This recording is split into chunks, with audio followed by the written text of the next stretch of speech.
This is one of the best way I like to enjoy my egusi soup. If you have a different way you think you can prepare egusi soup, let me know in the comment section. I'll try it out. I've been craving egusi soup for God knows how long, but today I decided to make one. So come along, let's make this delicious, sumptuous egusi soup. For this one, I'll be needing my protein of choice was goat meat, and I added a little bit of chicken and some fish. So yeah, a little bit of this and for that. This method of prepping egusi, I will not be needing any other onions. This is the only one I'll be adding into the soup.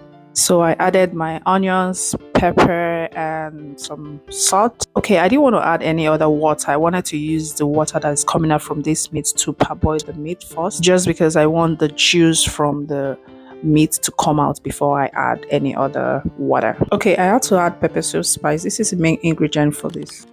Pouring hot water into my pepper soup spice allows it to dissolve, the lumps, and it's also easier to sieve when you are pouring it into the pot. Okay, after this step, we're going to be mixing our egusi, the melon seed. To dissolve the melon seed, I only use like warm water, probably just lukewarm water. Dissolving your egusi, that is the melon seed, with lukewarm water helps to break the lumps so that you don't have seeds in your soup. I'll go ahead and allow this to boil for another 10 to 15 minutes, just so that the whole pepper soup mix and other ingredients will mix with the meat, so that I don't have things tasting different. I checked, I didn't have enough seasoning, so I had to add little more seasoning. So these are some of the ingredients that I'm using for this food as well. I will also go ahead and wash my dry fish. I'm using a little bit of dry fish. As soon as I was done washing the dry fish, I moved on to dissolving my egusi.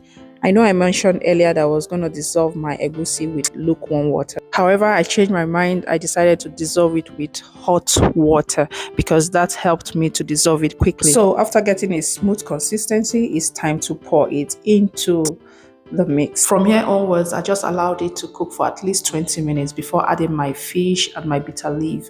So I know some of you would like to fry to know that it's properly cooked, but this is also another method to assure you that your egusi is properly cooked and will not purge when you eat this way. After allowing to cook for at least 10 to 20 minutes, I then went in with the bitter leaf. Now leave for another 5 minutes. I'm not stirring because I've added fish, so I don't want to stir so that I don't break the fish. But even if I want to stir, I'm just going to be very careful so that, once the fish breaks, you have a lot of bone in your food. At this time, I'm just tasting that everything tastes good and I don't need to add anything more. I will go ahead and turn off the gas. My food is ready. It's time to eat.